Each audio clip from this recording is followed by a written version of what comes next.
शबे बारात की खुसूसियत यह है कि शबे बारात में अल्लाह तबारक व ताला मगरिब ही से जैसे ही सूरज गुरूब होता है वैसे ही अल्लाह का ऐलान होता है, जो मांगना है मांगो मैं तुम्हें अता करूंगा।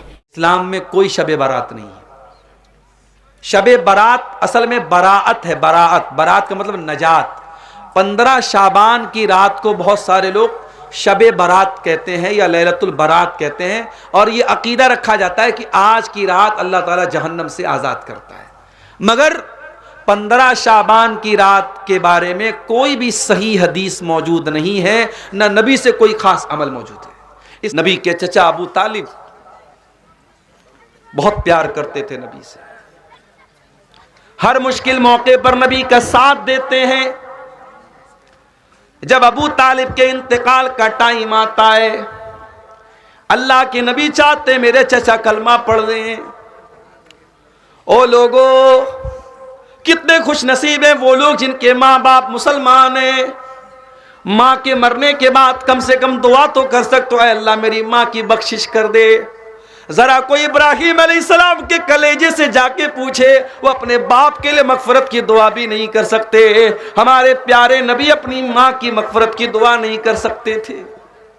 हमारे नबी ने भी अपनी माँ की मगफरत की दुआ की इजाजत मांगी, अल्लाह ने कहा कि नहीं, इजाजत नहीं मिलेगी। अगर आपकी माँ मुसलमान है, अगर आपका बाप मुसलमान है, मेरे प्यारे साथियों, ये बहुत बड़ी अल्लाह की नेमत है। इस नेमत की कदर करो मेरे प्यारे साथियों। अबू तालिब बाप की तरह नबी को पाला है। आज आखिरी टाइम है, इंतकाल का टाइम है। अल्लाह के प्यारे नबी अपने चचा के पास आते हैं। ऐ मेरे चचा, आपने मेरा बहुत साथ दिया है, आप मेरे सहारा बन के हमेशा खड़े रहे हैं। आज आपका आखिरी टाइम है। ऐ मेरे चचा, कुल ला इलाहा इल्लल्लाह, बस मेरी एक रिक्वेस्ट है, मान लीजिए। अपने भतीजे की एक बात मान लीजिए। ऐ चचा, ला इलाहा इल्लल्लाह पढ़ दीजिए। ऐ चचा, इस कलमे के जरिए मैं अल्लाह ताला के यहाँ आपके हक में लड़ाई लड़ूंगा और आप जन्नत में जाएंगे। बस ये कलमा पढ़ के आप दुनिया से चले जाइए। अबू तालिब सोच में पड़ गए, क्या करूं, भतीजा इतना बोल रहा है, पढ़ दूं क्या कलमा। वहीं पर अबू जहल बैठा था, वहीं पर अब्दुल्ला बिन उमैया बैठा था।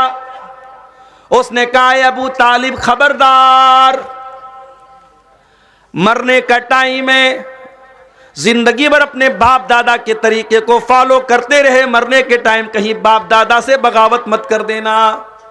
ऐ अबू तालिब, अपने बाप दादा का तरीका न छोड़ के चले जाना, अपने बाप दादा के नाम पे कलंक मत लगने देना, अपने भतीजे की बात मत मानना, जो तेरे बाप दादा का धर्म है उसी धर्म पर कायम रहना। अबू तालिब ने कलमा नहीं पढ़ा। आखिरी जुमला जो अबू तालिब की जुबान से निकला, बुखारी और मुस्लिम की रिवायत, अबू तालिब ये कह करके दुनिया से गए, अला मिल्लति अब्दुल मुत्तलिब, मैं अपने बाप अब्दुल मुत्तलिब के मजहब पर दुनिया से जा रहा हूं। इसीलिए उलमा कहते हैं कि सोहबत का बड़ा असर पड़ता है। अगर अबू तालिब के पास वो अबू जहल न बैठा होता, अब्दुल्ला बिन उमैया न बैठा होता, तो शायद अबू तालिब कलमा पढ़ लेते। मगर बुरी संगत और बुरे लोगों के साथ आप उठेंगे बैठेंगे तो उसका असर तो जरूर पड़ेगा आपके ऊपर। हमारी बहुत सारी मुसलमान लड़कियां कॉलेजों में पढ़ती हैं, और वो कॉलेज गर्ल्स कॉलेज होता है, वहां लड़के नहीं पढ़ते, सिर्फ लड़कियां पढ़ती हैं। माँ बाप तो बड़े खुश हैं, चलो आज के दौर में हमारी लड़की कोई एजुकेशन में नहीं पढ़ रही है, लड़का लड़की साथ में पढ़ते तो बवाल होता, चलो लड़कियों के कॉलेज में पढ़ रही है, हमारी लड़की सेफ है। माफ कीजिए, आपकी लड़की सेफ नहीं है। आपकी लड़की जिन लड़कियों के साथ पढ़ती है, आप तो बड़े दीनदार हैं, आप तो इस्लाम को फॉलो करने वाले हैं, लेकिन आपकी लड़की जिस कॉलेज में पढ़ती है वहाँ बहुत सारी ऐसी लड़कियाँ हैं जिनके 10-10 बॉय फ्रेंड हैं, जो रात रात भर लड़कियों से चैटिंग करती हैं, जो ज़िना करती हैं, जो बदकारी करती हैं। और आपकी लड़की जब ऐसी लड़कियों के साथ पढ़ेगी तो उनका असर आपकी बेटी के ऊपर भी पड़ेगा। सोहबत का असर पड़ता है मेरे प्यारे साथी। अबू तालिब के ऊपर सोहबत का असर पड़ा, कलमा नहीं पढ़ सके, इंतकाल हो गया। और कुरान की आयत नाजिल हो गई, इन्नका ला तहदी मन अहबब्ता वलाकिन्नल्लाह यहदी मन यशा। ऐ मेरे नबी, आप जिसको चाहें उसको हिदायत नहीं मिलेगी, अल्लाह जिसको चाहेगा उसको हिदायत मिलेगी। हिदायत हमारे हाथ में नहीं है मेरे प्यारे साथियों। इसीलिए शायर कहता है, अबू तालिब के किस्से ने हकीकत खोल कर रख दी, न हो आंखें तो घर की रोशनी से कुछ नहीं होता। अगर आपकी आंखों में रोशनी ही नहीं है, आपके घर में बड़े बड़े बल्ब लगा दिए जाएं, बड़े बड़ी मरकरी लगा दी जाए, बड़े बड़े ट्यूबलाइट लगा दिए जाएं, अगर आपकी आंखों में रोशनी ही नहीं है तो लाइट का क्या फायदा है। मेरे प्यारे साथियों, अबू तालिब नबी के चचा होने के बावजूद, नबी के गार्जियन होने के बावजूद कलमा नहीं पढ़ पाए। एक और मिसाल दे दूं आपको, हजरत नूह अलैहिस्सलाम का नाम सुना है आपने? 950 साल तक, 950, 1000 में 50 साल कम, इतनी उम्र तक हजरत नूह अलैहिस्सलाम अल्लाह के दीन को फैलाते रहे। अगर आज नमाज पर करम टोला में तकरीर हुई और कल सुबह कोई फजर न पड़े तो माफ करना, तकरीर करने वाले का क्या कसूर है। हर साल जलसा हो रहा है, पर्दे पर तकरीरें हो रही हैं, लेकिन आपके करम टोला में जैसे ही मैं दाखिल हुआ, मैंने देखा जवान लड़की अपनी माँ के साथ जलसे में आ रही है, होठों पर लिपस्टिक भी लगी हुई है, चमकदार कपड़ा भी पहने हुए है, खुशबू में बसी हुई है और तकरीर सुनने के लिए आ रही है। कितनी तकरीरें उलमा ने बयान की, न बेपर्दगी में कमी आई, न बेहयाई में कमी आई।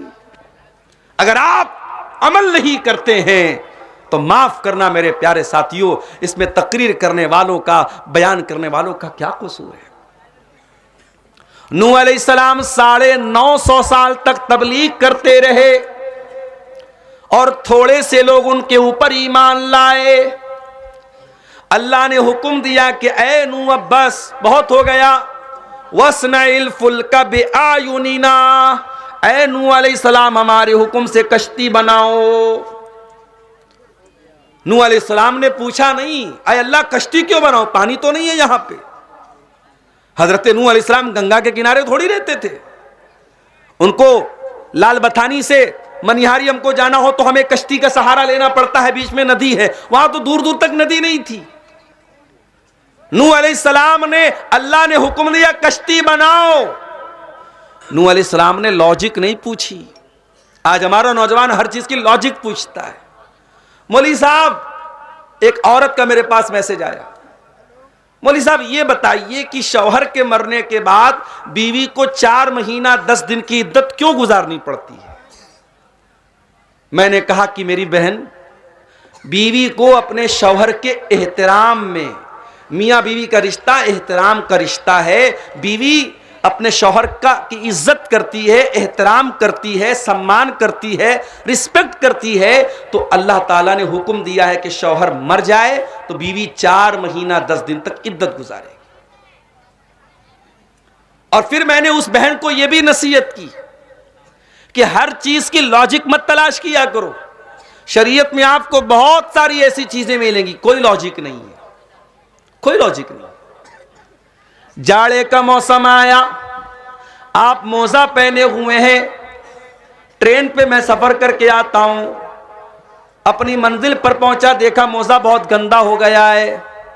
मैं वजू की हालत में, अगर मैंने मोजा पहना हुआ है, शरीयत कहती है कि सफर में आप 3 दिन तक मोजा पहने पहने वजू कीजिए और पैर धोने के बजाय पैर के ऊपर मसा कर लीजिए। अब लॉजिक ये कहती है कि साहब जब मैंने मोजा पहना है तो मोजे पर जो डस्ट लग रहा है, जो गंदगी लग रही है, वो तो नीचे लग रही है, तो मसा तो नीचे होना चाहिए, मगर मसा नीचे नहीं, मसा ऊपर होगा। दीन में हर जगह लॉजिक नहीं चलेगी मेरे प्यारे साथी। अल्लाह ने कहा ऐनू कश्ती बनाओ। नूह अलैहिस्सलाम ने लॉजिक नहीं पूछी, कश्ती बनाने लगे। ये भी नहीं पूछा अल्लाह कश्ती क्यों बना रहा हो, पानी तो दूर दूर तक नहीं है। नूह अलैहिस्सलाम कश्ती बनाने लगे। अब कश्ती बनाते चले जा रहे, कौम के लोग आते चले जा रहे।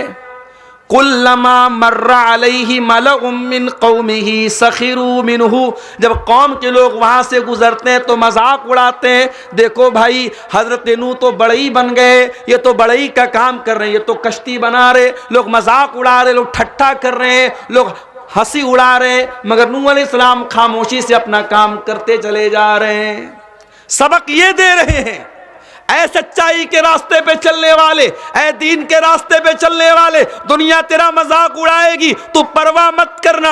ऐ नकाब पहनने वाली खातून, तू नकाब पहन के निकलेगी, कोई नारा भी लगाएगा अपने मजहब का, तू खामोशी से आगे बढ़ जाना। ऐ दाढ़ी रखने वाले नौजवान, तेरी दाढ़ी का मजाक भी उड़ाया जाएगा, तू अपनी दाढ़ी पर कभी शर्माने की कोशिश मत करना। कहीं लोगों के हंसी मजाक को सुन करके अपनी दाढ़ी को साफ मत कर देना, कहीं लोगों के हंसी मजाक को सुन करके अपने नकाब से ऐ मुसलमान औरत तो समझौता मत कर लेना। हजरत नूह ने सबक दिया। दुनिया कुत्ते भौंकते रहते हैं और हाथी चलता रहता है, हाथी की चाल पे कुत्तों के भौंकने से कोई फर्क नहीं पड़ता है। नूह अलैहिस्सलाम कश्ती बनाते चले जा रहे हैं और कौम के लोग मजाक उड़ाते चले जा रहे हैं। कश्ती बन करके तैयार। अल्लाह ने फरमाया कि ऐ नूह, अब एक काम करो, इस कश्ती पर जितने ईमान वाले हैं सबको शामिल कर लो, और तुम्हारे जितने परिवार के लोग हैं उनको भी कश्ती पर बिठा लो।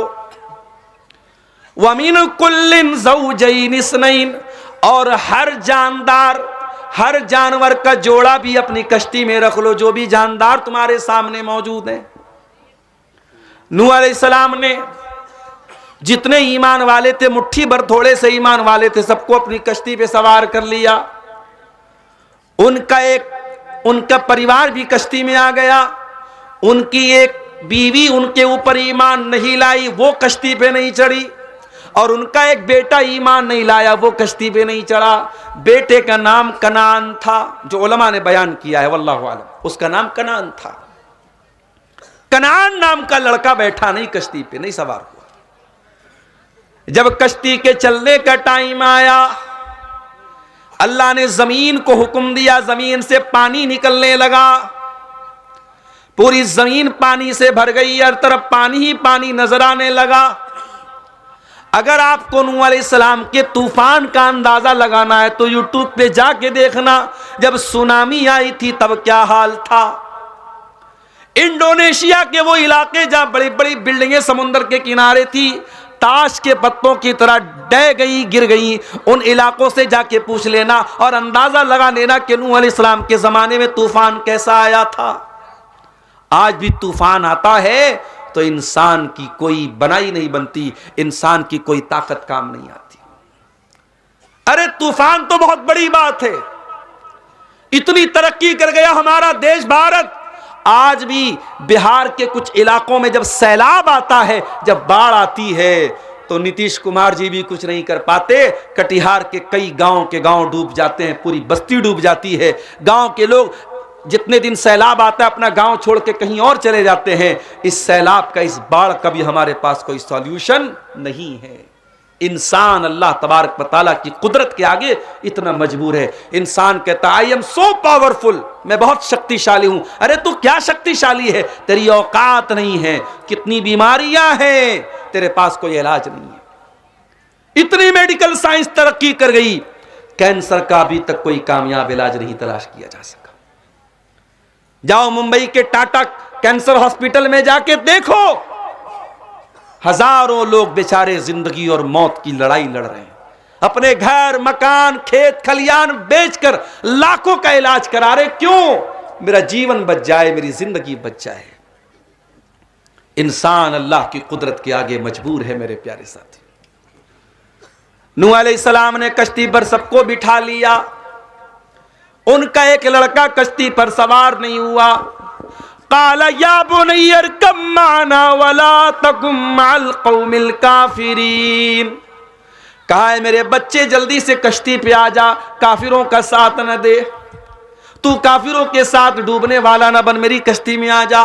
काला सावी इला जबली यासिमुनी मिनल मा, बेटा कहने लगा अब्बा जान मैं बहुत जीनियस हूं, अगर पानी आया, पानी का थपेड़ा आया, पानी की लहरें आई, अब्बा जान मैं पहाड़ के ऊपर चला जाऊंगा। अरे पानी कितना ऊंचा जाएगा, पहाड़ तक थोड़ी जाएगा, मैं पहाड़ पे चला जाऊंगा। हजरत नूह अलैहिस्सलाम ने फरमाया काला ला आसिमल यौम मिन अम्रिल्लाहि इल्ला मर रहीम, ऐ मेरे बच्चे ये अजाब है, ये तूफान अल्लाह का अजाब है, और अल्लाह के अजाब से कोई पहाड़ भी तुझे नहीं बचा सकता। तूफान आया और हजरत नूह अलैहिस्सलाम का बेटा डूब गया, मर गया, डूब गया, खत्म हो गया, और आखिरत भी उसकी बर्बाद होगी, क्योंकि अल्लाह ने कहा था वही कामयाब होगा जो तेरी कश्ती पे आएगा। जब नूह अलैहिस्सलाम का बेटा उनकी आंखों के सामने डूब गया, इतने बड़े नबी हैं, अल्लाह ने बता भी दिया था कि जो कश्ती में जाएगा वही बचेगा। नूह अलैहिस्सलाम को तो समझ जाना चाहिए मेरा बेटा ईमान नहीं लाया इसीलिए तो डूब गया, मगर बाप का कलेजा मानने को तैयार नहीं है। बाप बाप होता है मेरे साथियों, बाप जितना भी समझदार हो जाए, औलाद की मोहब्बत अंधा कर देती है बाप को। काला हजरत नूह अलैहिस्सलाम ने कहा अल्लाह तूने वादा किया था तू मेरे परिवार को बचाएगा, मेरी फैमिली को बचाएगा। आय अल्लाह मेरा बेटा मेरी आंखों के सामने डूब गया। इन्ना वादकल हक, आय अल्लाह तेरा वादा सच्चा है, तेरा वादा कहां गया? मेरा बेटा कैसे डूब गया, मेरा बच्चा कैसे डूब गया? अल्लाह, बेटे ने बाप की बात नहीं मानी, बाप समझाता रहा, बेटे ने बाप की बात नहीं मानी, बेटा डूब गया। मगर बाप की मोहब्बत देखो मेरे प्यारे साथी, जिनके बाप जिंदा है बाप की कदर कर लो मेरे भाइयों, जिनकी माएँ जिंदा है माओं की कदर कर लो। न माँ कभी दोबारा जिंदगी में मिलेगी, न बाप कभी दोबारा जिंदगी में मिलेगा। आज 4 पैसे तुम्हारे पास हैं, बाप को जरूरत पड़ी तो तुम्हें वो पैसे देने में तुम्हारी जान जाती है। बीवी अलग समझा रही है, अरे चलो अब्बा को क्या जरूरत है पैसा देने की।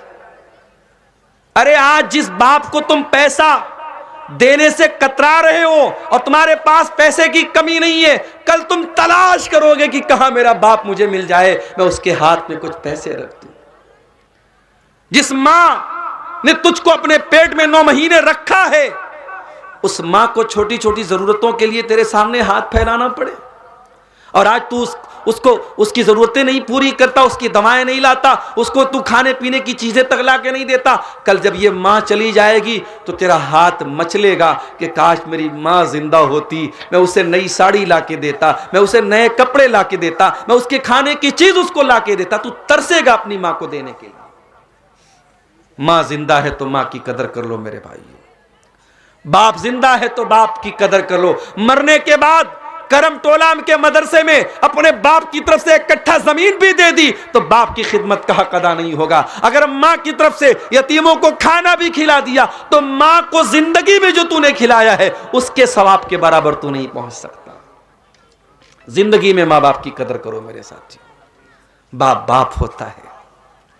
कहा अब ऐ अल्लाह तूने वादा किया था तू मेरे परिवार को बचाएगा, अल्लाह मेरा बेटा डूब गया, क्यों डूब गया? काला या नूह इन्नहु लैसा मिन अहलिक इन्नहु अमलुन गैरु सालिह, ऐ नूह तेरा बेटा तेरे परिवार में से नहीं है, तेरे अहल में से नहीं है, तेरे बेटे का अमल गड़बड़ है। इन्नहु अमलुन गैरु सालिह, तेरे बेटे का किरदार गड़बड़ है। आज हमारे यहां बिरादरीवाद बहुत चलता है, अंसारी है तो अंसारी में ही शादी होगी। कटिहार जाता हूं, वहां शेरशाहबादी, मुसलमानों में शेरशाहबादी बिरादरी है और एक बिरादरी वहां सुरजापुरी है। शेरशाहबादी सुरजापुरी में 36 का आंकड़ा है, दरभंगा जाता हूं, वहां शेख और अंसारी में 36 का आंकड़ा है। हमारे यूपी में सिद्धार्थनगर जाता हूं, वहां खान और जो दूसरी बिरादरी के लोग, उसमें 36 का आंकड़ा। आज बिरादरी पर हम मर रहे हैं, अपनी बिरादरी पर बड़ा नाश करते हैं। अरे बिरादरी छोड़, तो नबी का भी अगर बेटा है और तेरा अमल अगर गड़बड़ है तो अल्लाह ताला क्या तेरा बाप भी तुझे नहीं बचा पाएगा। बगावत पर हो आमादा तो डूबे नूह का बेटा, बगावत पर हो आमादा तो डूबे नूह का बेटा, यहां नामो नसब की बरतरी से कुछ नहीं होता।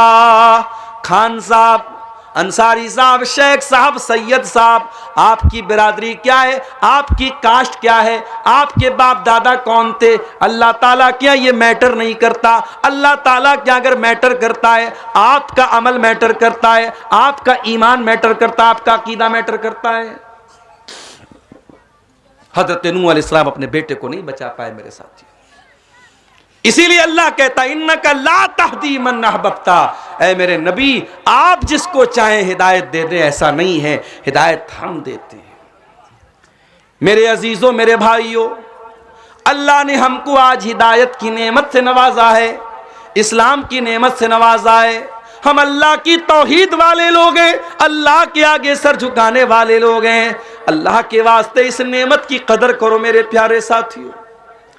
वल्लाह कलेजा दुखता है जब हम कोई खबर सुनते हैं, अखबार में पढ़ते हैं हमारी कोई मुसलमान बहन मुर्तद हो गई। इसी झारखंड की रांची में एक नुसरत जहां नाम की लड़की, जो 5 टाइम की नमाजी थी, जो रोजेदार थी, जो उलमा के बयानात सुना करती थी, 5 टाइम की नमाजी लड़की, दीनदार लड़की, तकरीरें सुनने वाली लड़की, नाम था नुसरत जहां। फेसबुक के ऊपर एक लड़के से मोहब्बत हो गई, प्यार हो गया, चक्कर चला। उस लड़के ने जो गैर मुस्लिम था, इस 5 टाइम की नमाजी लड़की को इतना बहकाया, इतना बहकाया, इतना बहकाया कि ये लड़की नुसरत जहां से निशा सिंह बन गई। आप नहीं जानते आपके घर में रखा हुआ मोबाइल क्या क्या गुल खिला सकता है। आपकी बेटी के ईमान की दौलत को छीन लिया उस मोबाइल ने। और जो मुर्तद हो गया, जो ईमान के रास्ते से हट गया, उसका अंजाम क्या होगा। वमन यर्तदिद मिनकुम अन दीनिही फयमुत वहुवा काफिरुन फउलाइका हबितत आमालुहुम फिद दुनिया वल आखिरा। जो मुर्तद हो गया, जो इस्लाम को छोड़ करके किसी और मजहब में चला गया और उसी हाल में वो मर गया, अल्लाह फरमाता है दुनिया भी बर्बाद, आखिरत भी बर्बाद। न दुनिया उसकी कामयाब, न आखिरत कामयाब। मेरे भाइयों, क्या ये सुनकर के हमारा कलेजा नहीं दुखता, हमारे दिल को तकलीफ नहीं पहुंचती कि आज हमारी मुसलमान बहनें आज मुर्तद हो जाती हैं, आज इस्लाम को छोड़ देती हैं। उनको कोई बताने वाला नहीं कि इस्लाम कितनी बड़ी नेमत है।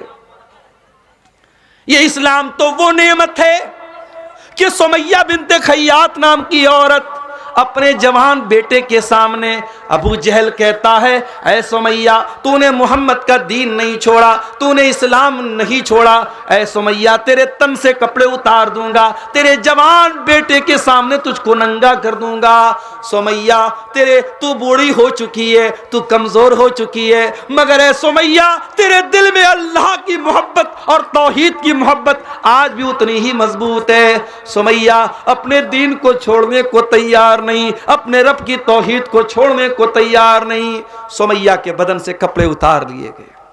अल्लाह, ये मंजर भी देखना था, रुए जमीन को यह मंजर भी देखना था कि जवान बेटे के सामने उसकी मां को नंगा कर दिया गया। ये अजियत भी उस बूढ़ी ने गवारा कर लिया। इतने पर बस न किया अबू जहल ने, कहा सुमैया अगर तूने इस्लाम नहीं छोड़ा मैं अभी तुझे कत्ल कर दूंगा। अबू जहल ने बर्ची उठाई और सुमैया की शर्मगाह के ऊपर दे मारा। सुमैया शहीद हो गई, अल्लाह की राह में पहला खून बहाने वाली खातून बन गई। ओ मेरी प्यारी माँ बहनों, अपने दीन को बचा करके सुमैया ने जान दे दी। क्यों? क्योंकि सुमैया का अकीदा था जान दी हुई उसी की थी, हक तो ये है कि हक अदा न हुआ। ये जान तो अल्लाह ने दी थी, अगर आज अल्लाह ने मांग ली तो मैं जान देने को तैयार हूं। सुमैया ने जान दे दी मगर ईमान का समझौता नहीं किया। इस ईमान की, इस दीन की कदर वो समझती थी मेरे प्यारे साथी। इस इस्लाम की कदर व कीमत कोई हजरत बिलाल से पूछे, बिलाल हमारी और आपकी तरह खूबसूरत तो नहीं थे, गोरे चट्टे तो नहीं थे, काले कलूटे थे, हबशा के गुलाम थे।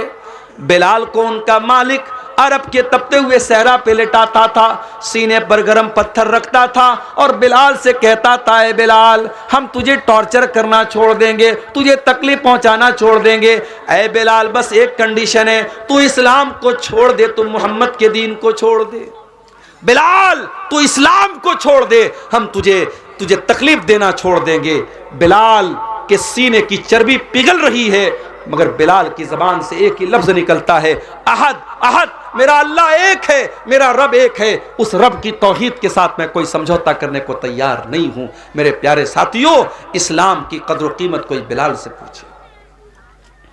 इस्लाम की कद्र कीमत अगर पूछना है कोई सुहैब रूमी से जाकर के पूछे। सुहैब रूमी रजी अल्लाह तआला अन्हु जब मक्का से मदीना जाने लगे, अपनी जिंदगी भर की सारी कमाई को साथ में लेके जा रहे हैं। मक्का के काफिरों ने पकड़ा, ऐ सुहैब कहां जा रहे हो?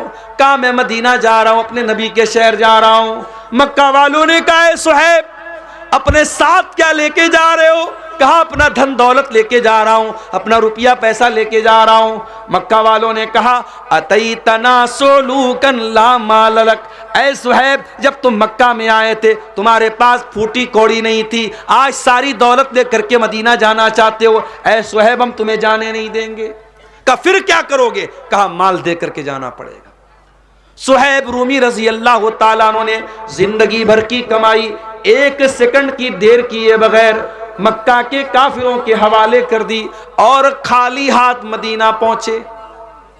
मक्का से मदीना 480 किलोमीटर का सफर तय किया और मदीना पहुंचे।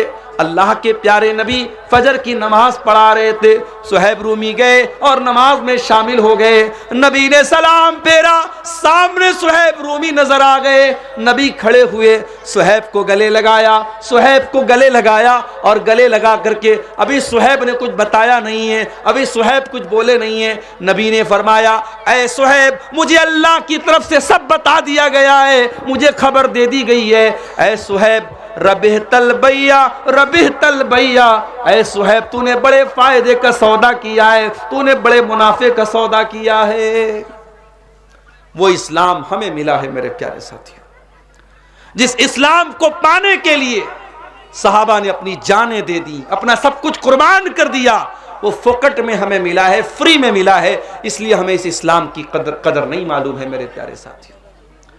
मेरे प्यारे अजीज हो, अल्लाह कुरान के दूसरे पारे में कहता है, या अय्युहल्लज़ीना आमनू उदखुलू फिस्सिल्मि काफ़ा, ऐ ईमान वालो इस्लाम में पूरे के पूरे दाखिल हो जाओ।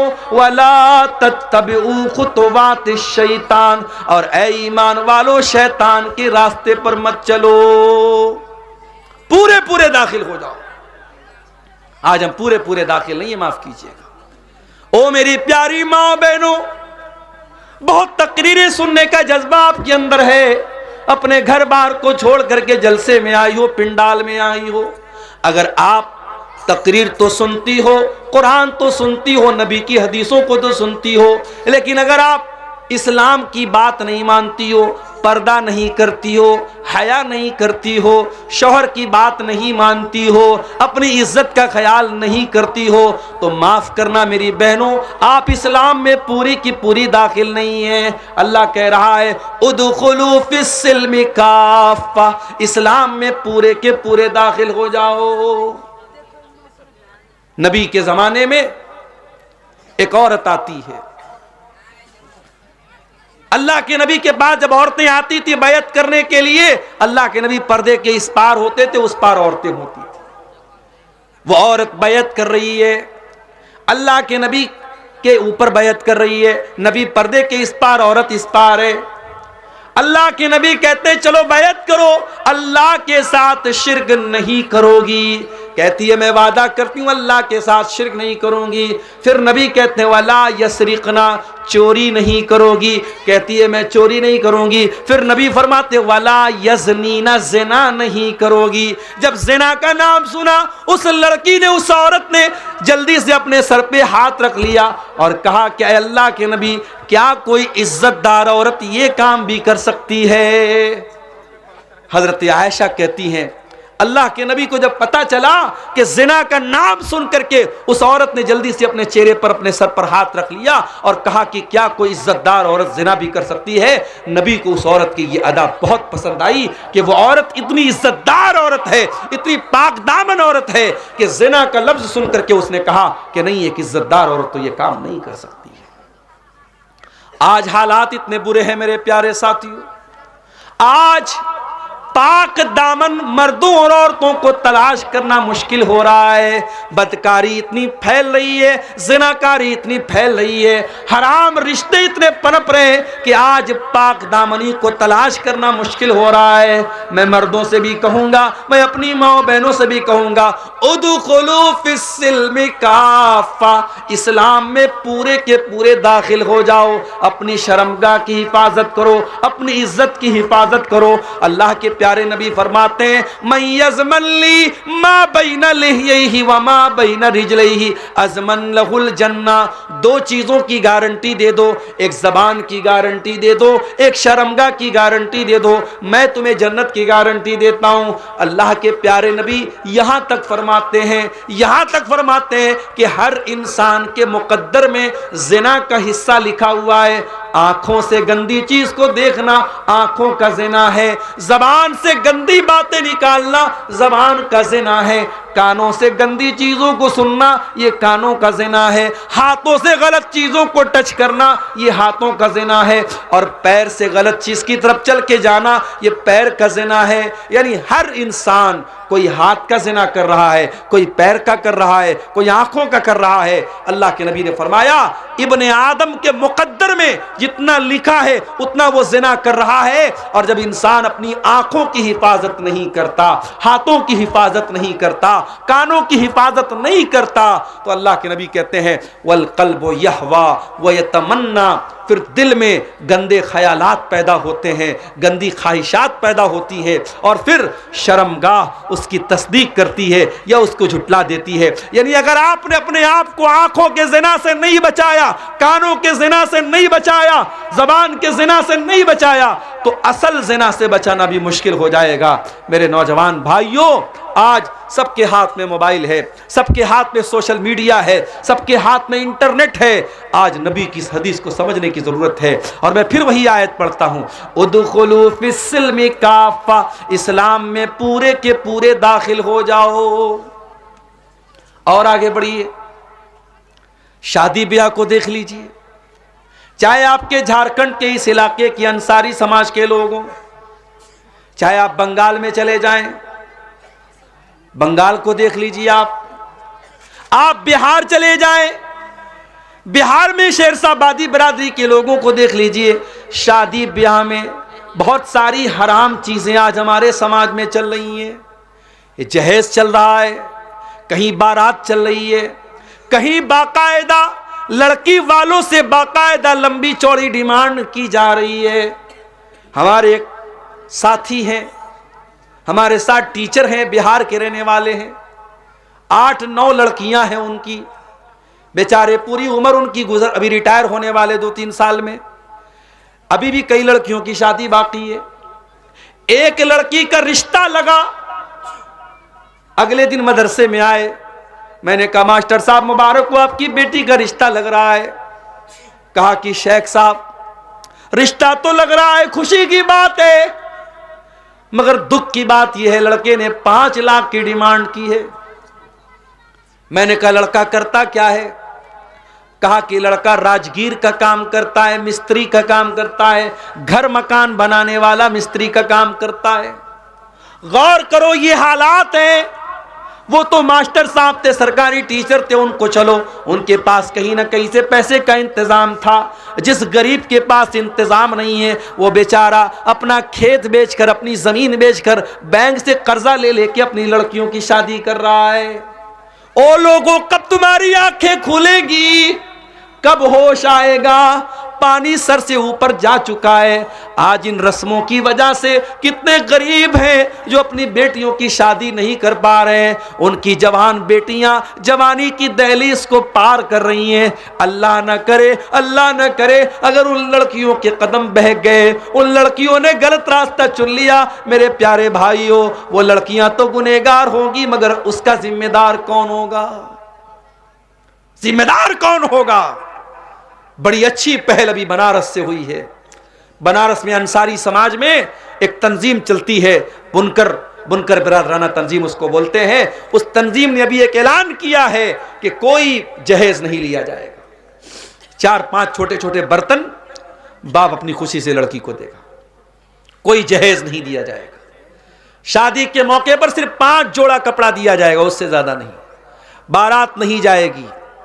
शादी में, वलीमा में भी एक तरह का खाना होगा, एक से ज्यादा नहीं होगा।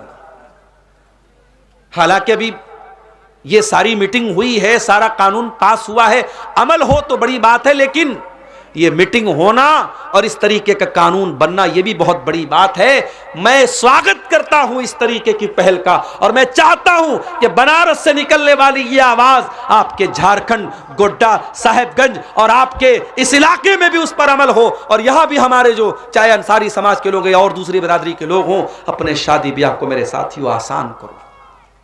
या अय्युहल्लज़ीना आमनु दुखुलू फिस्सिल्मि काफ़ा, ऐ ईमान वालो, इस्लाम में पूरे के पूरे दाखिल हो जाओ।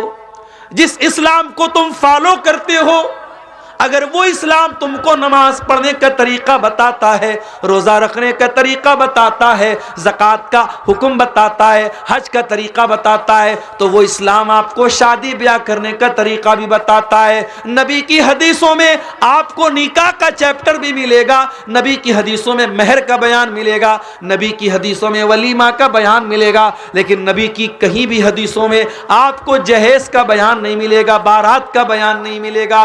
ये जहेज, ये बारात, ये रस्मो रिवाज जिनकी वजह से आज जीना हराम है समाज का, अल्लाह के वास्ते मेरे प्यारे साथियों, इन रस्मों को छोड़ दो। और नौजवानों से कहना चाहता हूं, जरा गट्स पैदा करो, जरा हिम्मत पैदा करो। अपने बाप से जाके कह दो, अपनी मां से जाके कह दो कि ऐ मेरी मां, मैं कोई जहेज नहीं लूंगा, मैं सिंपल तरीके से, सुन्नत तरीके से शादी करूंगा। मेरे साथियों, इंशाअल्लाह मैं पूरे यकीन के साथ कहता हूं, हो सकता है वक्ती तौर पर तुम्हें कुछ तकलीफ हो सकता है वक्ती तौर पर तुम्हें लगे यार सब लोग ले रहे हैं, मैं क्यों नहीं ले रहा हूं, मगर आगे चल करके आप एहसास करेंगे, अल्लाह उस निकाह में बरकत अता करेगा मेरे प्यारे साथियों। और आगे बढ़िए, एक आदमी 5 टाइम की नमाज पढ़ता है, मस्जिद से बाहर निकलता है, जब मार्केट में बिजनेस करने जाता है, मस्जिद में 5 टाइम की नमाजें पढ़ने वाला और रातों में तहज्जुद की नमाज भी पढ़ने वाला, जब मार्केट में दुकान पर बैठता है, जब बिजनेस करता है, वहां झूठ भी बोलता है, वहां वादा खिलाफी भी करता है, वहां कस्टमर के साथ फ्रॉड भी करता है, वहां वो हराम तरीके भी अपनाता है। ऐ मेरे भाइयों, तुम कारोबार में, अपने बिजनेस में ये क्यों भूल गए कि तुम मुसलमान हो? जिस दीन को तुम मानते हो, जिस मजहब को तुम मानते हो, वो मजहब तुम्हें कारोबार करना भी सिखाता है, वो मजहब तुम्हें बिजनेस करना भी बताता है। क्या नबी ने आपको बिजनेस करने का तरीका नहीं बताया? अल्लाह के प्यारे नबी फरमाते हैं, अल बय्यान बिल खियारी मालम यतफर्रका फइन सदका व बय्यना बुरिक लहुमा फी बैहिमा। जब एक आदमी सामान खरीदता है, एक आदमी सामान बेचता है, अगर दोनों सच बोलते हैं, अल्लाह उनके कारोबार में बरकत पैदा करता है। व इन कज़बा व कतमा, और अगर दोनों झूठ बोलते हैं, मुहिक़त बरकत बैहिमा, अल्लाह उनके कारोबार की बरकत को छीन लेता है। अल्लाह के नबी एक दिन मार्केट गए, एक सहाबी अनाज बेच रहे थे, गल्ला बेच रहे थे, गालिबन गेहूं या जौ की दुकान थी उनकी। नबी ने उनके जौ के अंदर हाथ डाला, अंदर का जौ भीगा हुआ, ऊपर का सूखा हुआ। नबी ने कहा यह क्या है मेरे भाई? सहाबी ने कहा अल्लाह के नबी, बारिश हो गई थी, अनाज भीग गया था, गल्ला भीग गया था, जो भीगा हुआ गल्ला था अगर ऊपर रखता तो कस्टमर ना खरीदते, मैंने नीचे डाल दिया। आपने फरमाया ऐ मेरे सहाबी, ये तो धोखा हो गया। कस्टमर आएगा, सूखा अनाज देखेगा, ऑर्डर देगा और तुम निकालोगे तो अंदर गीला अनाज होगा। ये तो कस्टमर के साथ फ्रॉड हो गया। ऐ मेरे सहाबी, मन गश्शना फलैसा मिन्ना, जो कस्टमर को धोखा दे रहा है, जो खरीदार को धोखा दे रहा है, वो हम में से नहीं है। धोखाधड़ी करने वाला हम में से नहीं है। ओ लोगों, आपके नबी ने आपको कारोबार करने का तरीका भी बताया है, जरा पता तो करो। मसला ये है, आज की दुनिया का इंसान पैसा कमाने के लिए बेचैन बना है। पैसा कैसे भी आना चाहिए, हलाल तरीके से आ रहा है या हराम तरीके से आ रहा है, धोखाधड़ी करके आ रहा है, झूठ बोल करके आ रहा है, 420 करके आ रहा है, इससे मतलब नहीं है।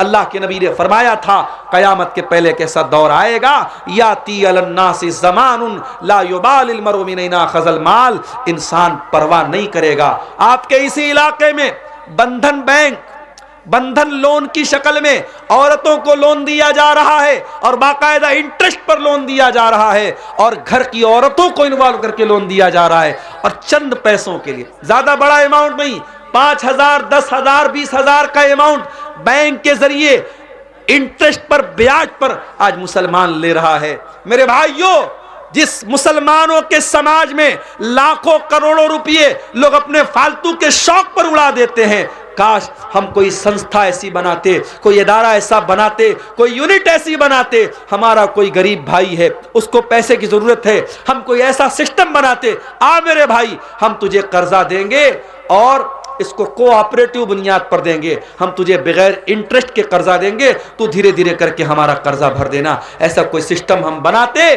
तो हमारी बहुत सारी कौम के लोग आज ब्याज से बच जाते। ये ब्याज इतनी खतरनाक चीज है।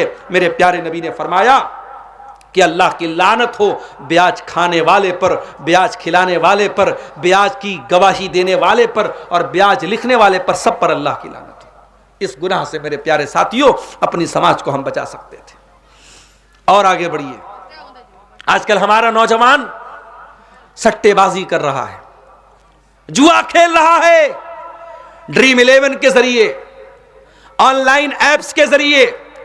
पहले लोग जुआ खेलते थे ताश के पत्तों के जरिए, आज जमाना तरक्की कर गया, मोबाइल पर गेम खेल के आज जुआ खेला जा रहा है। एविएटर एक गेम आता है, कैसीनो एक गेम आता है, बहुत सारे गेम आते हैं, उसमें जुआ चल रहा है। और हमारा नौजवान अपनी गाढ़ी कमाई को जुआ में लगा रहा है, सोचता है रातों रात अमीर बन जाएगा। मेरे नौजवानों, अल्लाह के वास्ते ये शॉर्टकट मत अपनाओ पैसा कमाने के, पैसा कमाने का प्रॉपर तरीका अपनाओ, बहुत दौलत मिलेगी इंशाअल्लाह, बहुत बरकत देगा अल्लाह ताला। इसी भारत की सरजमीन पर हमारे सामने बहुत सारी मिसालें मौजूद हैं। चाहे रतन टाटा की जिंदगी आप उठा के देख लें, जो टाटा कंपनी के मालिक थे, अभी हाल में उनका इंतकाल हुआ।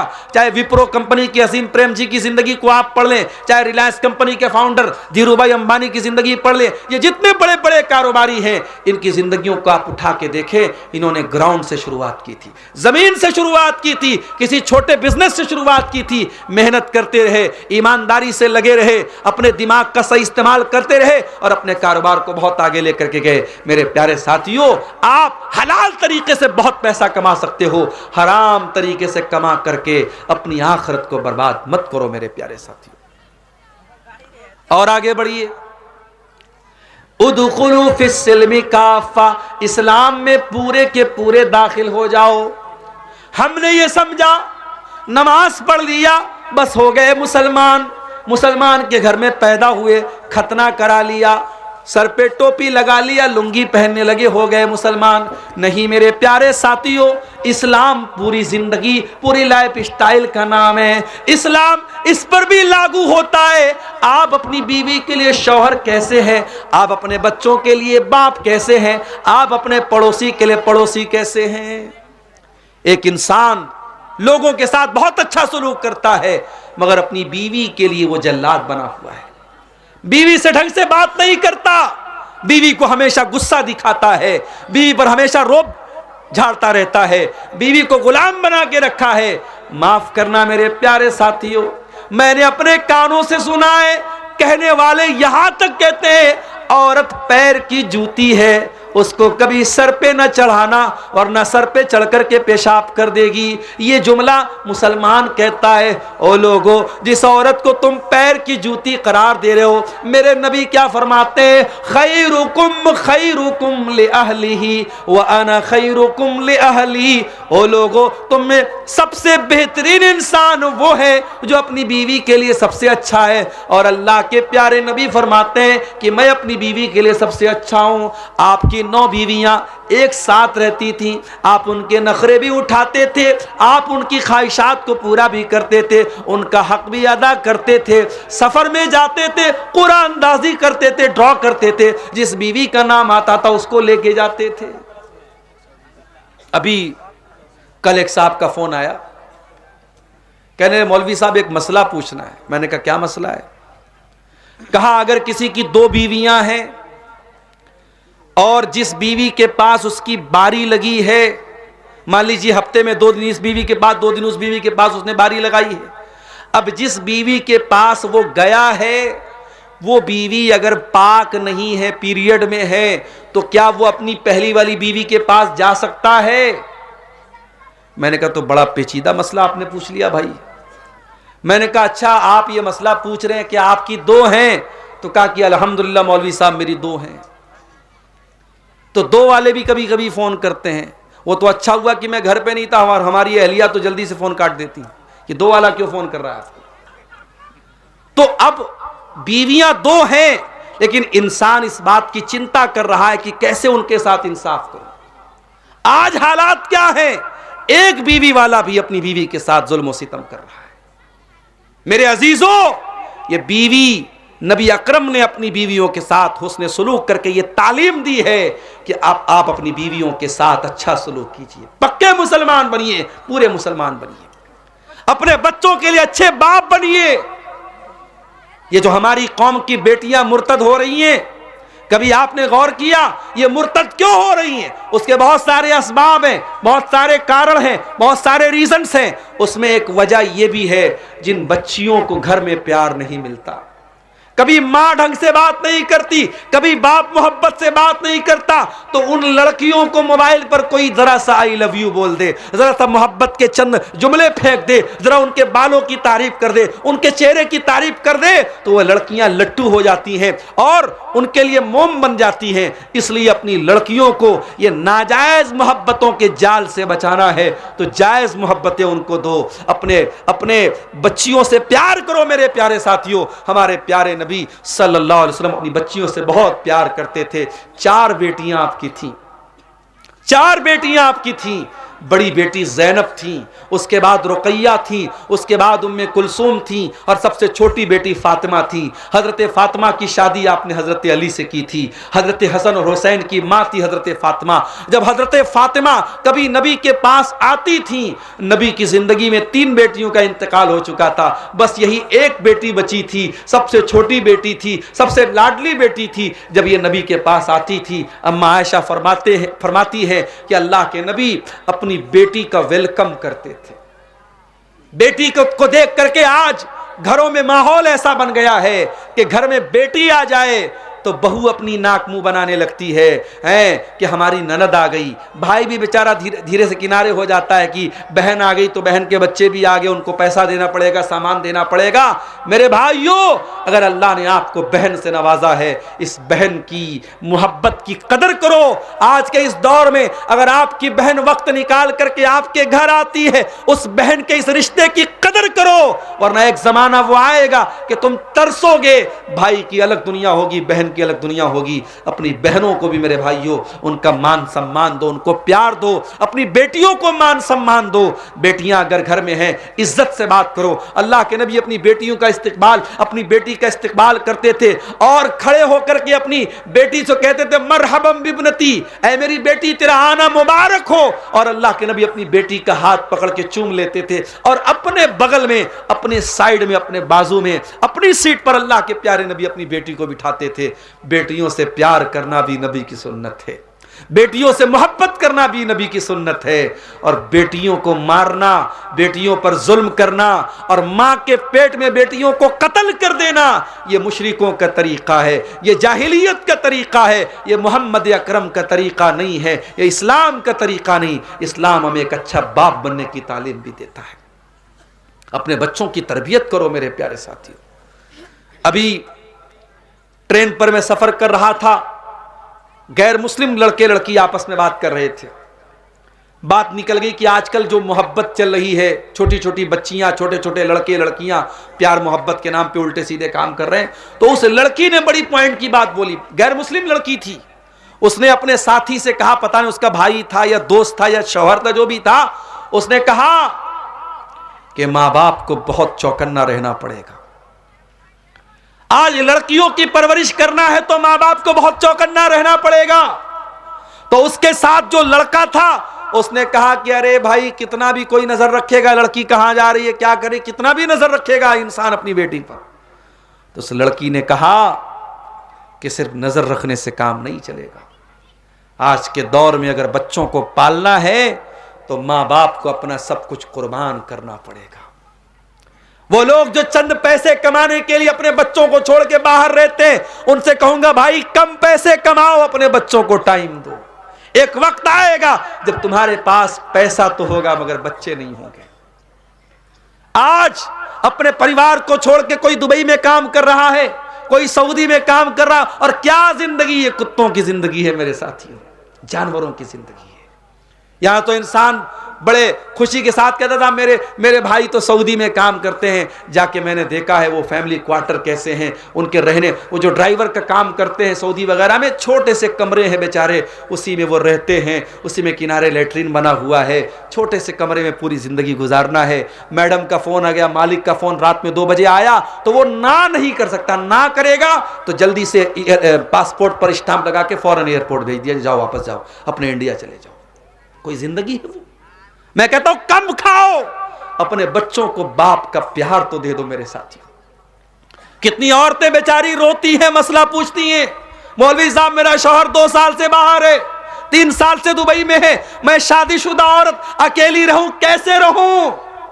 समाज कहता है कि औरतें रह लेती हैं, औरतें जरूर रह लेती हैं मगर घुट घुट के रहती हैं। और उसमें बहुत सारी ऐसी औरतें भी हैं, घर में ज्वाइंट फैमिली सिस्टम है, देवर भी रहता है, जेठ भी रहता है, कजिन्स भी रहते हैं, शौहर बाहर रह रहा है, कितने घरों में हराम रिश्ते पनपते हैं। ऐसी नौकरी, ऐसा काम जिसमें आप अपनी फैमिली को टाइम न दे सकें। मेरे प्यारे साथियों, अपने परिवार से दूर रहकर 2-2 साल तक अपने बच्चों से दूर रह करके काम करना पड़े, ऐसा काम करना ठीक नहीं है मेरे प्यारे साथी। और इसीलिए मैं तकरीरों में यह बात कहता हूं कि हमारे मदरसों में जो मौलवी लोग पढ़ाते हैं, असातिज़ा जो पढ़ाते हैं, उन असातिज़ा के लिए, उन मुअल्लिमीन के लिए भी फैमिली क्वार्टर का इंतजाम होना चाहिए। जो कौम अपने खाने पीने पर लाखों करोड़ों खर्च कर सकती है, क्या अपने कौम के बच्चों को पढ़ाने वाले टीचरों के लिए फैमिली क्वार्टर का इंतजाम नहीं कर सकती? ये कौन सी जिंदगी है कि एक टीचर मदरसे में पढ़ा रहा है, 6-6 महीने पर उसके मदरसे की छुट्टी होती है, 6 महीने में एक बार बेचारा अपनी बीवी के पास जाता है। क्या उसकी बीवी को अपने शौहर के साथ रहने का हक नहीं है? क्या उसके बच्चों को अपने बाप के साथ रहने का हक नहीं है? कितनी मस्जिदें हैं, इमाम साहब के रहने के लिए बिल्कुल छोटा सा हुजरा दिया जाता है। बेचारे इमाम साहब अगर पूरा पैर फैला के सो जाएं तो एक सर दीवार में लड़ रहा है और दूसरा पैर दीवार में लड़ रहा है। इतना छोटा सा कमरा इमाम साहब को रहने के लिए दिया जाता है। अरे तू अपनी बिल्डिंगों में आराम से रहे, अपने बच्चों के साथ आराम से रहे, अपनी बीवी के साथ आराम से रहे, और तेरी मस्जिद का इमाम बेचारा अपनी बीवी से दूर रहे, अपने बच्चों से दूर रहे। मेरे प्यारे साथियों, ये मसले हैं जिन पर हमें गौर करने की जरूरत है, जिनका हल निकालने की जरूरत है। क्या मौलवी और उस इमाम और उस मदरसे के टीचर के बच्चों के दिल में ये जज्बा नहीं कि हम अपने बाप के साथ रहें? आज का दौर वो दौर नहीं है कि बच्चे कहीं और आप कहीं और बच्चे पल जाएंगे। बच्चों को पालना है और खास तौर से बच्चियों को पालना है तो आपको अंधा, गूंगा और बहरा बन करके नहीं पालना पड़ेगा। आपको 2 आंखों के बजाय 4 आंखों के साथ जिंदगी गुजारनी पड़ेगी। आपकी बेटी कॉलेज गई, 2 बजे छुट्टी हो रही है, आपकी बेटी 4 बजे क्यों आ रही है? आपने बेटी को 15,000 का मोबाइल दिलाया, बेटी के पास 60-70 हजार का आईफोन कहां से आया? बेटी के मोबाइल पर 800 रुपए का रिचार्ज किसने कराया? क्या आपकी जिम्मेदारी नहीं है ये जानने की? आप अंधे बन गए, आप गूंगे बन गए, आप बहरे बन गए। मैं भी मुंबई गया था, मुंबई के कुछ साथियों ने बताया कि मुंबई में बाकायदा कुछ ऐसे पिकनिक स्पॉट से कुछ ऐसी जगह हैं जहां पे लड़के लड़कियां आपस में मिलते हैं, उसको इंग्लिश में बोलते हैं लवर पॉइंट, जहां लवर लोग और आपस में प्यार मोहब्बत का ढोंग करने वाले लोग मिलते हैं। और मुझे मुंबई के कुछ साथियों ने बताया कि मौलवी साहब, कभी आपको अगर मौका मिले हम चल के दिखाएंगे। उसमें बड़ी तादाद मुसलमान लड़कियों की होती है जो घर से नकाब में निकलती है और वहां आकर के अपने महबूब से मिलती है। और महबूब कोई मुसलमान नहीं होता, गैर मुस्लिम होता है, मुशरिक होता है, काफिर होता है, और मुसलमान लड़की उसके साथ मिलती है। मेरे प्यारे साथियों, अगर अफसोस इस बात का है कि मुसलमान लड़की गैर मुस्लिम लड़के के साथ बाकायदा पब्लिक प्लेस में मिल रही है, उससे बड़ा अफसोस इस बात का है उसका बाप कहां मर गया, उसकी मां कहां मर गई, उसके गार्जियन कहां मर गए। लोग कहते साहब हमें अपनी बच्ची पर भरोसा है। अंधा भरोसा न करो मेरे प्यारे साथियों, अपनी आंखें खोल करके बच्चियों को पालो, अपने कानों को खोल करके अपनी बेटियों की परवरिश करो। यह जमाना अंधा भरोसा करने का नहीं है। हजरत जकरिया अलैहिस्सलाम मस्जिद में रहते थे और उनकी परवरिश में मरियम थी, मरियम के वो खालू थे, मरियम को पालते थे, मरियम की परवरिश करते थे, क्योंकि मरियम के माँ बाप का इंतकाल हो चुका था। तो ये खालू थे, इन्होंने गोद ले लिया था और पाल रहे थे। एक दिन हजरत जकरिया मस्जिद में आए और देखा कि मस्जिद के सारे दरवाजे लॉक हैं, सारे दरवाजे बंद हैं, खिड़कियां बंद हैं, और मरियम के पास बेमौसम का फल, अनार का मौसम नहीं अनार मौजूद है, अमरूद का मौसम नहीं अमरूद मौजूद है, आम का मौसम नहीं आम मौजूद है। काला या मरियम अन्ना लके हाजा, कहा कि ऐ मरियम ये फल तेरे पास कहां से आया?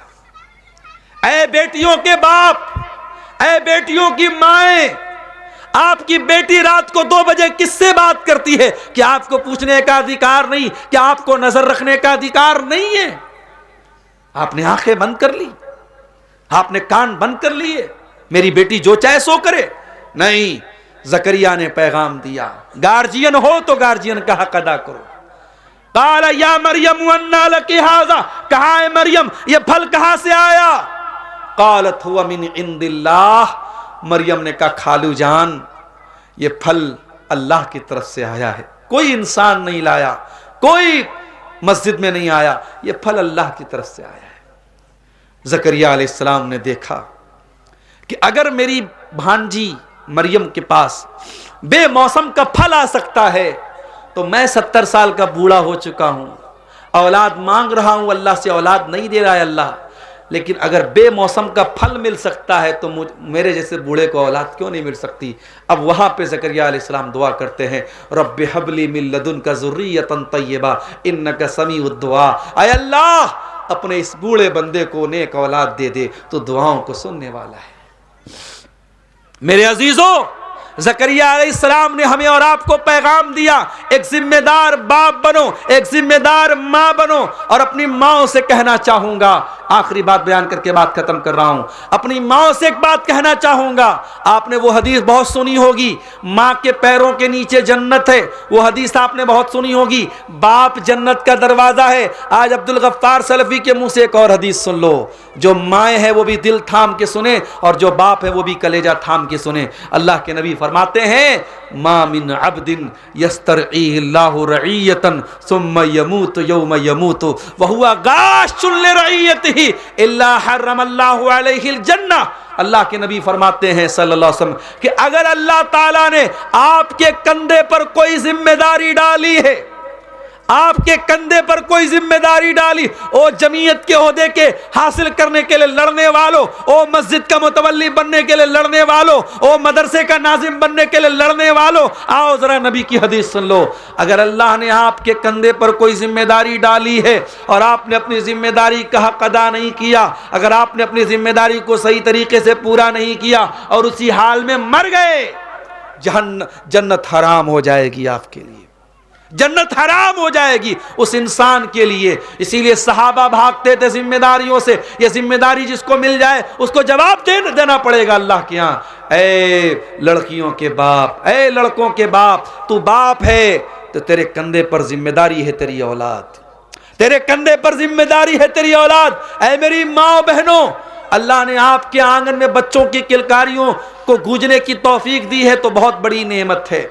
अरे जिन औरतों के गोद में बच्चा नहीं होता, समाज ताना मार मार के उस औरत को बीमार कर देता है।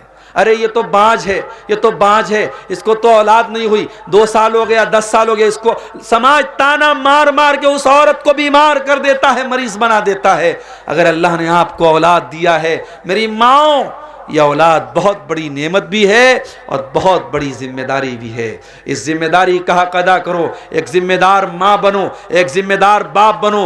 मैं ऐसे बापों को जानता हूँ जो रात में तहज्जुद पढ़ते हैं मगर बेटा फजर भी नहीं पढ़ता, बेटा एक टाइम की नमाज नहीं पढ़ता और बेटे से कभी कहते भी नहीं कि बेटा तू नमाज पढ़। मैं ऐसी माओं को जानता हूँ जो रातों में तहज्जुद पढ़ती हैं और वो माँ बैठ करके तहज्जुद पढ़ रही है और बेटी किनारे अपने बॉयफ्रेंड से बातें कर रही है। मेरी माओ और बहनों, ये माहौल नहीं चलेगा, ये लापरवाही नहीं चलेगी। अंधी गूंगी और बहरी बनकर के जिंदगी मत गुजारो। अपनी आंखें, कान, दिल, दिमाग सब खोल करके जिंदगी गुजारो और एक जिम्मेदार माँ बाप बनो।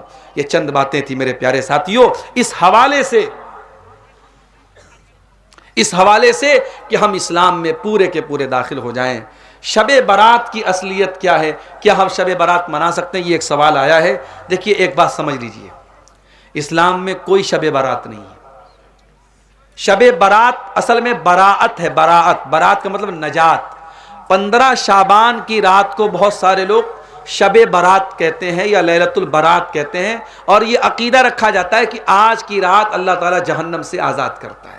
मगर 15 शाबान की रात के बारे में कोई भी सही हदीस मौजूद नहीं है, न नबी से कोई खास अमल मौजूद है। इसलिए 15 शाबान को आप कोई अलग से इबादत नहीं करेंगे, न उस दिन अलग से कोई रोज़ा रखेंगे। हाँ, शाबान के महीने में आप कसरत से रोज़ा रख सकते हैं। अल्लाह के प्यारे नबी अक्सर शाबान में रोज़ा रखते थे। बल्कि जिन औरतों के रोज़े छूटे हुए हैं, जो औरतों के नेचुरल रोज़े छूटे रहते हैं, उनको भी चाहिए कि शाबान में वो जल्दी से पूरा कर लें ताकि अगले रमज़ान में फिर पुराना रोज़ा बाकी ना रहे। जो भी पिछले साल का रोज़ा बाकी है शाबान में औरतें पूरा कर ले तो बेहतर है, क्योंकि अल्लाह के नबी सल्लल्लाहु अलैहि वसल्लम अक्सर शाबान में रोज़ा रखते थे और अम्मा आयशा भी इसी महीने में रोज़ा रखती थी ताकि उनके रोज़े की क़ज़ा पूरी हो जाए। तो बहरहाल शबे बारात की कोई असलियत नहीं है, इसके ताल्लुक से कोई भी सही हदीस मौजूद नहीं। अल्लाह ताला हम सबको नेक अमल और अच्छी समझ की तौफीक अता फरमाए। आमीन व आखिर दावाना अनिल हम्दुलिल्लाहि रब्बिल आलमीन। वस्सलामु अलैकुम व रहमतुल्लाहि व बरकातुहू।